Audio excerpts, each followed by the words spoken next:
공간을 넓힐수록 정말 나가 마법처럼 커질까?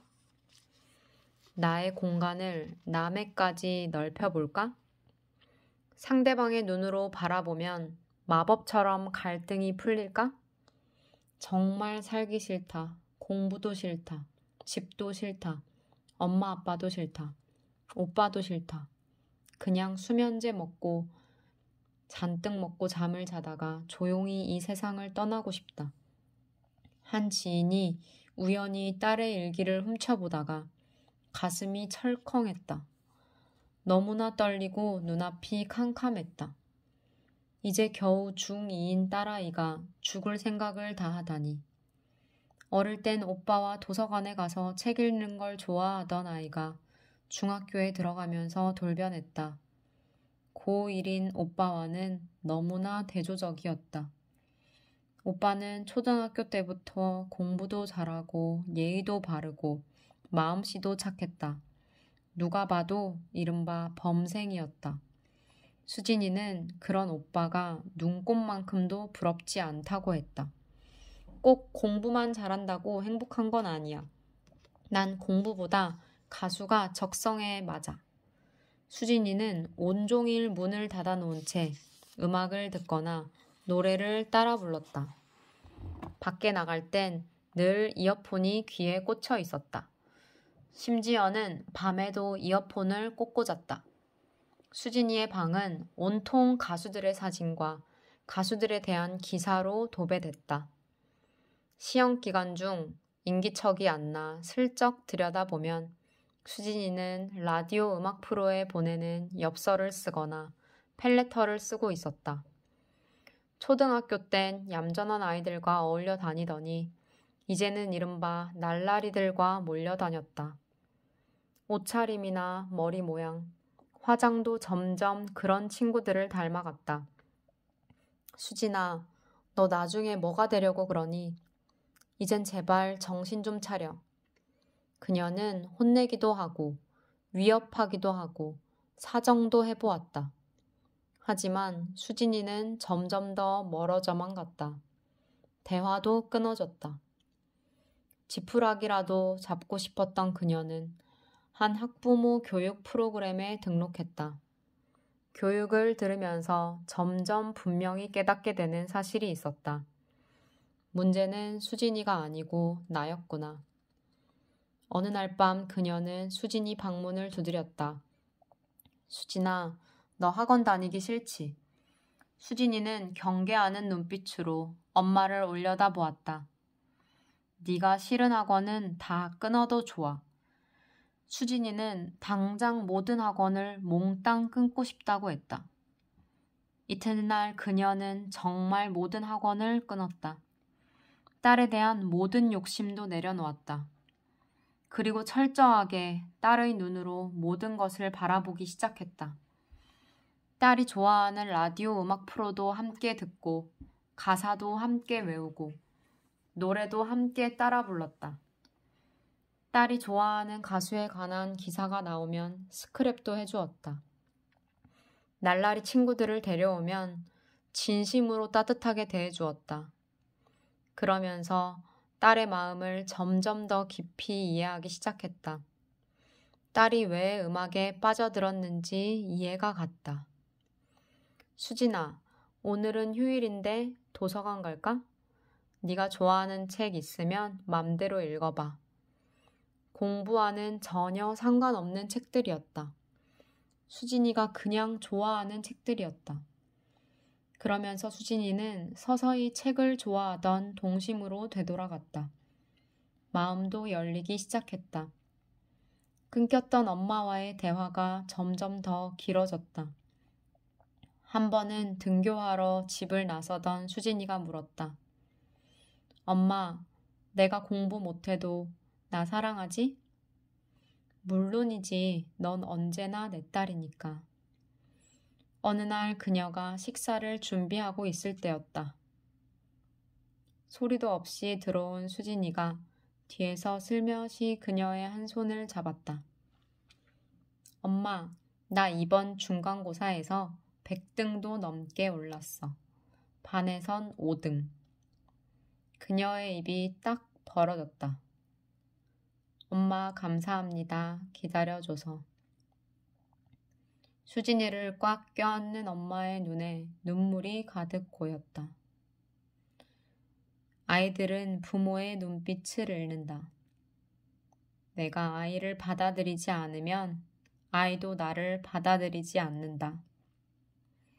나는 나만의 좁은 공간에, 아이는 아이만의 좁은 공간에 갇혀버린다. 서로 상대의 마음속을 모르니 자연히 겉으로 드러나는 행동만 보고 상대를 심판하게 된다. 내가 내 기준으로 아이를 심판하면 아이도 자신의 기준으로 나를 심판한다. 갈등의 골은 갈수록 깊어진다. 내가 강요하면 강요할수록 아이는 오히려 더욱 거세게 저항할 뿐이다. 이렇게 나의 공간 밖으로 완전히 떨어져 나간 아이가 과연 내가 이끄는 대로 움직여 줄까? 그렇다면 어떻게 해야 할까?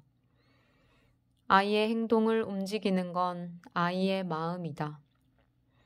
아이의 행동을 변화시키고자 한다면 내 마음의 공간을 아이에게까지 넓혀야 한다.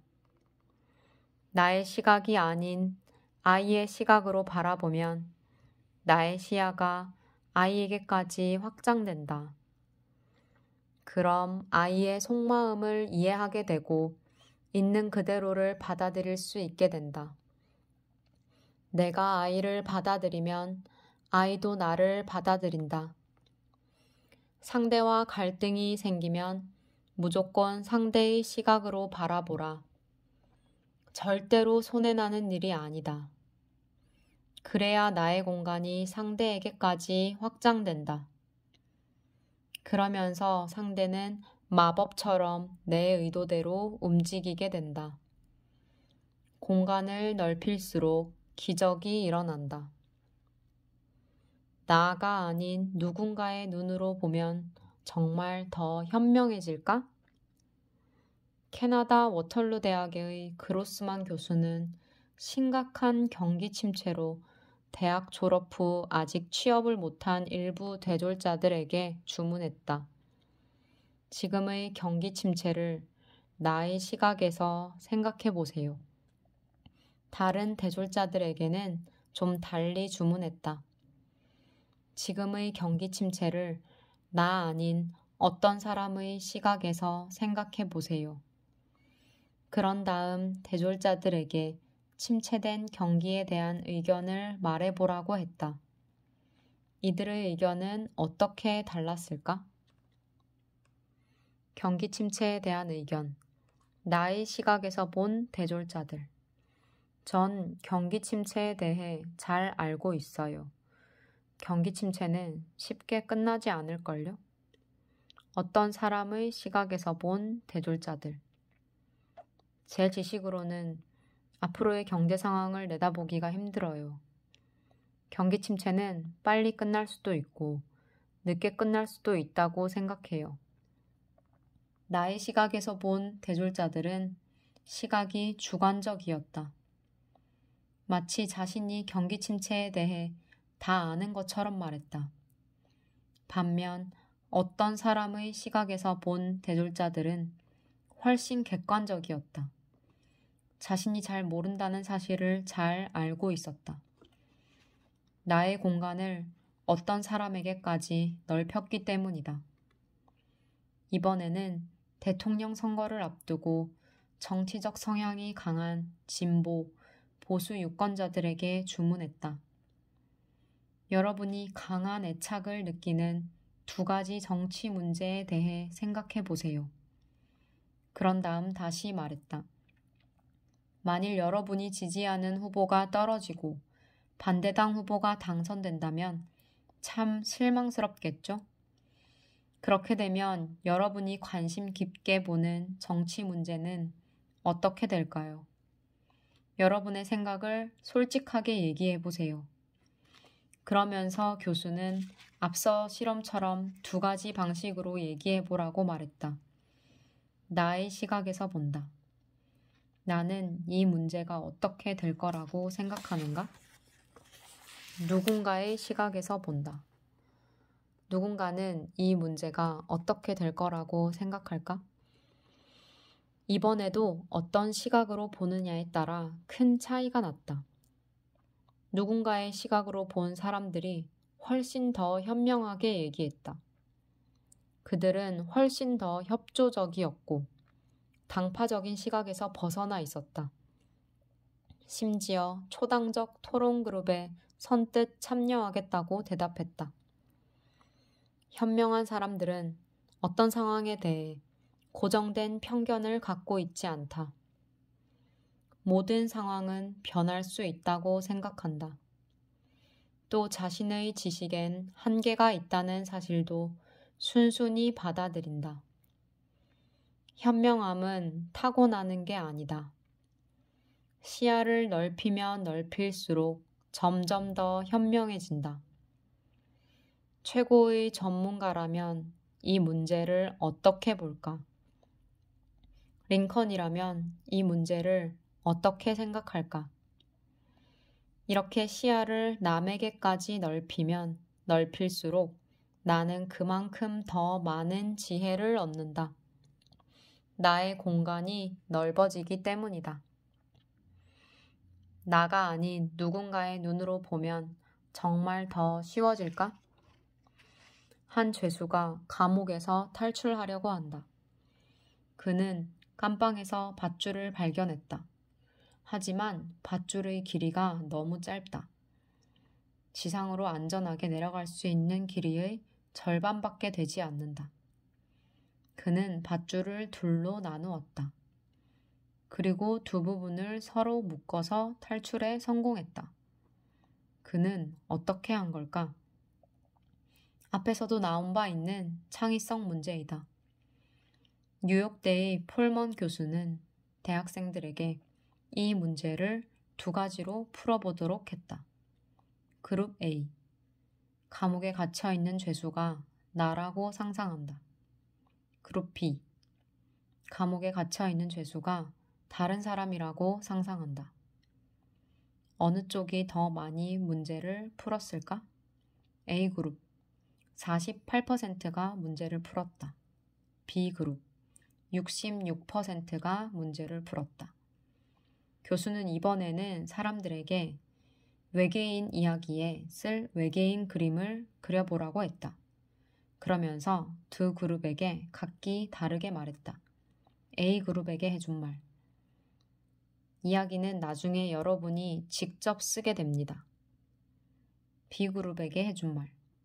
이야기는 나중에 다른 사람이 쓰게 됩니다. 누가 더 창의적인 그림을 그렸을까? B그룹이 훨씬 더 창의적인 그림을 그렸다. 나중에 이야기를 쓰게 될 다른 사람의 시각에서 그림을 그렸기 때문이다. 세 번째 실험에서 교수는 남에게 줄 선물을 상상해 보라고 했다. 사람들은 두 가지로 상상했다.